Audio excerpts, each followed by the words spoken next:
Assalamualaikum warahmatullahi wabarakatuh.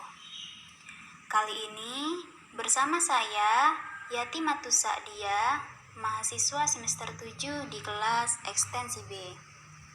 Saya akan mempresentasikan materi mengenai teknik pengembangan paragraf dalam mata kuliah menulis ilmiah.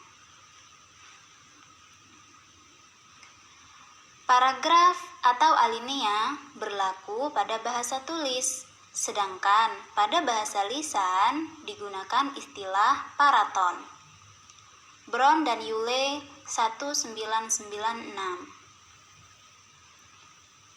Paragraf merupakan suatu kesatuan bentuk pemakaian bahasa yang mengungkapkan pikiran atau topik dan berada di bawah tataran wacana. Paragraf memiliki potensi terdiri atas beberapa kalimat. Setiap paragraf berisi kesatuan topik, kesatuan pikiran atau ide. Dengan demikian, setiap paragraf memiliki potensi adanya satu kalimat topik dan kalimat-kalimat penjelas. Ramlan 1993. Nah, dari penjelasan tersebut dapat kita pahami teman-teman bahwasanya paragraf itu minimal memiliki dua kalimat, yaitu kalimat pokok atau gagasan utama, kemudian kalimat penjelas atau kalimat pengembang. Susunan kalimat pengembang tidak boleh sembarang, harus mengikuti hakikat gagasan pokok. Misalnya, pengembang kalimat topik yang memerlukan pengembangan secara kronologis, maka urutan kalimat pengembangnya harus dimulai dari urutan masa lalu, kini, dan masa yang akan datang. Hal tersebut agar paragraf dapat mencapai target penulisan, misalnya efektivitas jangkauan komunikasi agar gagasan sampai kepada pembaca. Kebenaran gagasan yang dapat diukur secara empirik, terpahami dengan mudah, menghasilkan efek kepuasan pembaca, dan lain-lain. Untuk itu, penulis memerlukan strategi penulisan paragraf, yaitu teknik pengembangan paragraf yang baik dan benar. Berikut adalah macam-macam dari teknik pengembangan paragraf. 1. Klimaks anti-klimaks. 2. Perbandingan dan pertentangan. 3. Sudut pandang. 4. Analogi. 5. Proses. 6. Sebab akibat. 7. Umum khusus. 8. Klasifikasi. 9. Definisi. Nah, selanjutnya saya akan menjelaskan satu persatu dari 9 teknik pengembangan paragraf tersebut. Tonton sampai habis ya, biar kalian mengerti. 1. Klimaks dan anti-klimaks. Perkembangan gagasan dalam sebuah paragraf dapat disusun dengan mempergunakan dasar klimaks, yaitu suatu gagasan utama diperinci dengan sebuah gagasan bawahan yang dianggap paling rendah kedudukannya, berangsur-angsur dengan gagasan-gagasan lain hingga ke gagasan yang paling tinggi kedudukannya atau kepentingannya. Variasi dari klimaks adalah anti-klimaks, yaitu penulis mulai dari suatu gagasan atau tema yang dianggap paling tinggi kedudukannya, kemudian perlahan-lahan menurun melalui gagasan-gagasan yang lebih rendah hingga yang paling rendah.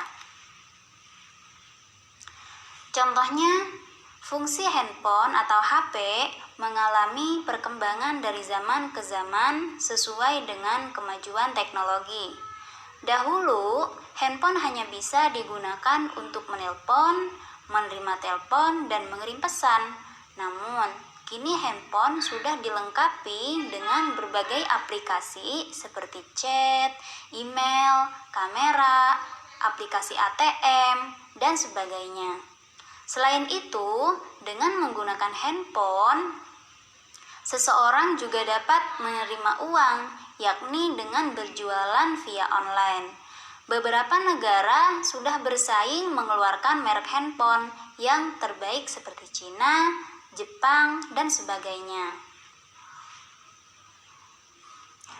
Yang kedua, sudut pandang. Penjelasan mengenai pola sudut pandang adalah improvisasi paragraf yang berlandaskan pada sudut pandang yang berhubungan dengan letak atau lokasi sebagai penulis. Narasi pada pola pengembangan ini tentu seperti saat menulis sebuah diary, di mana penulis bisa menulis pandangannya tentang sebuah gagasan atau hal yang sudah ada pada dirinya. Contohnya, aku dilahirkan di kota Jakarta ini. Ketika aku berumur 2 tahun, ayah dan ibuku membawaku ke sebuah desa di Kabupaten Tulang Bawang. Disinilah aku pertama kalinya merasakan kehidupan sejauh yang kuingat, karena aku tak ingat bagaimana aku dilahirkan dan bagaimana pula orang tuaku membawaku ke sini. Selanjutnya, perbandingan dan pertentangan.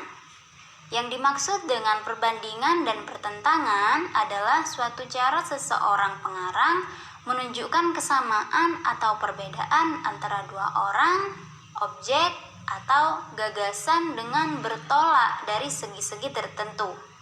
Segi-segi perbandingan harus disusun sedemikian rupa sehingga kita dapat sampai kepada gagasan sentralnya. Contohnya, Ratu Mona Lisa tidak tertarik kepada dunia fashion. Dia tampil sederhana di muka umum, seperti halnya yang diharapkan oleh rakyatnya. Ratu Mona Lisa memiliki paras yang cantik dan hidung mancung. Ketika berkunjung ke kerajaan lain, dia selalu menggunakan topi, dress, dan kacamata hitamnya. Lain halnya dengan Ratu Margareta. Sejak menjadi pemimpin partai konservatif, ia semakin mengandalkan gayanya.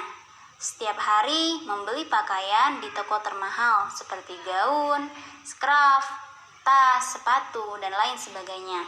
Akan tetapi, Ratu Margareta tetap menyapa rakyat dan sering membagikan makanan gratis. Selanjutnya, teknik analogi.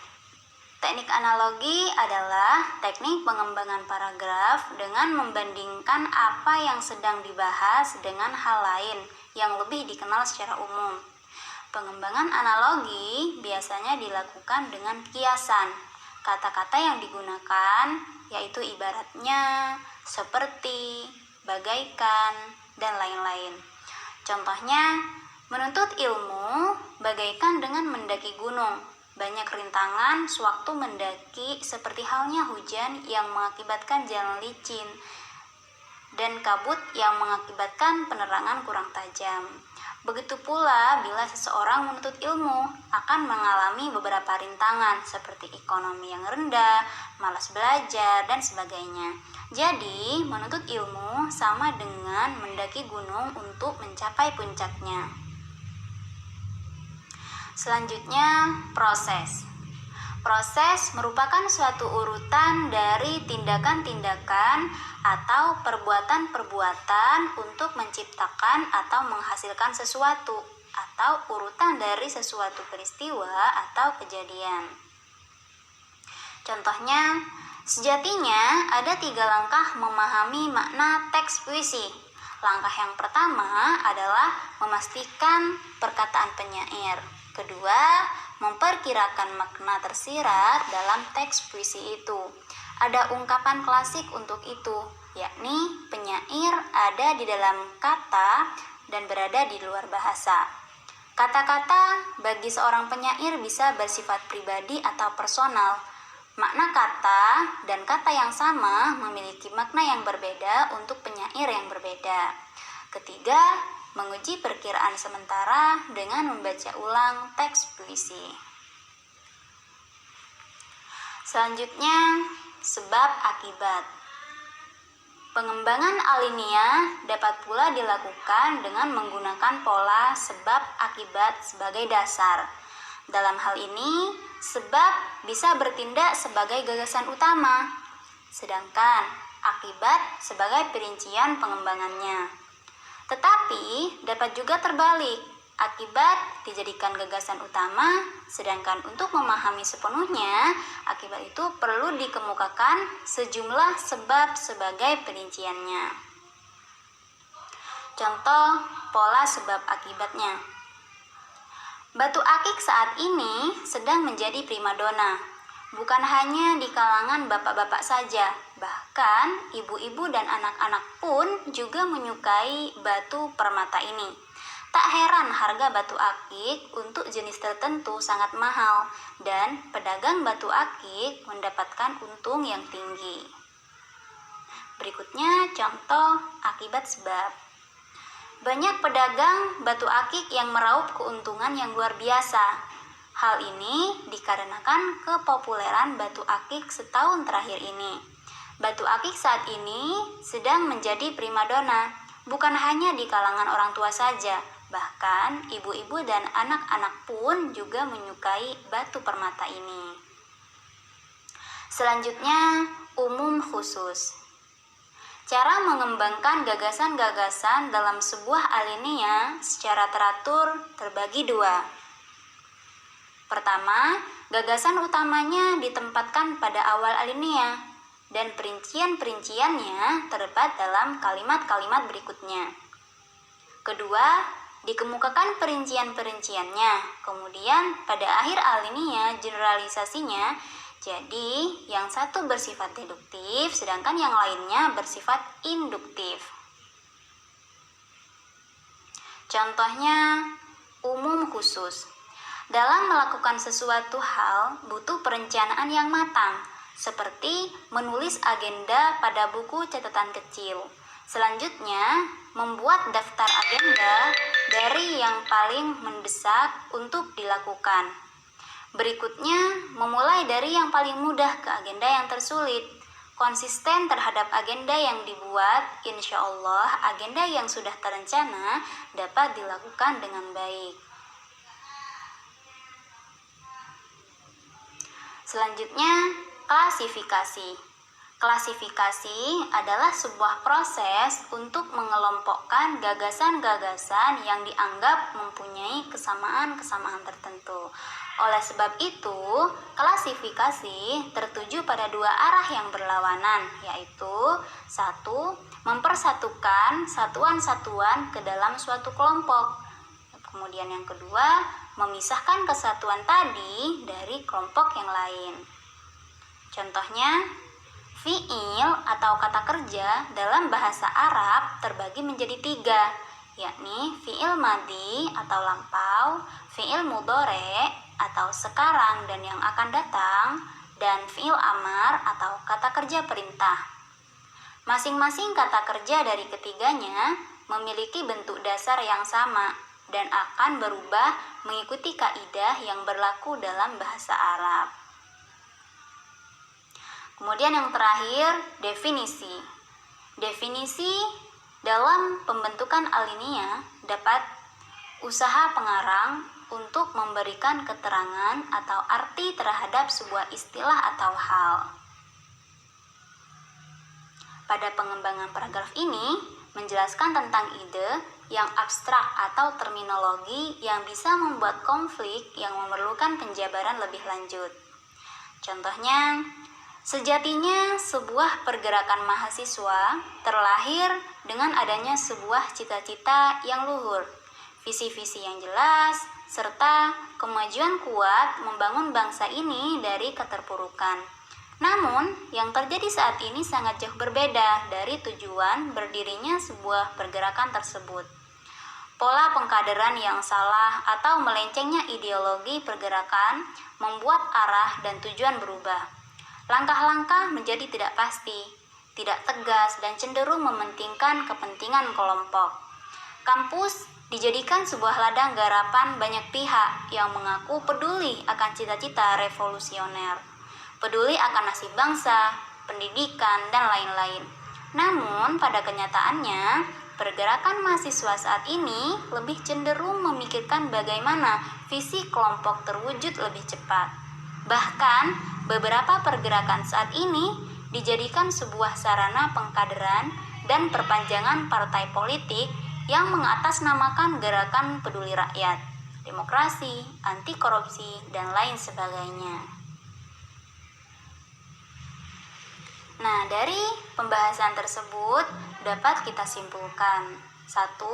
Paragraf adalah karangan yang terdiri dari satu buah pikiran utama yang didukung oleh kalimat pengenal, kalimat utama atau kalimat topik, kalimat penjelas, dan kalimat penutup. Paragraf berfungsi untuk menandai pembukaan topik baru atau pengembangan lebih lanjut dari topik yang sebelumnya dan untuk menambah hal-hal yang penting atau untuk merinci apa yang sudah diutarakan dalam paragraf sebelumnya. Kalimat-kalimat di dalam paragraf saling bertalian dan memiliki kesatuan, koherensi, dan kelengkapan. Yang kedua, sebuah pikiran pokok berkembang menjadi sebuah paragraf dengan beberapa kalimat penjelas. Pengembangan paragraf dapat dibedakan menjadi 9 teknik pengembangan paragraf. Nah, seperti itu teman-teman, penjelasan dari saya mengenai 9 teknik pengembangan paragraf. Semoga video ini bisa membantu kita semua untuk memahami materi kita hari ini. Dan terima kasih. Wassalamualaikum warahmatullahi wabarakatuh.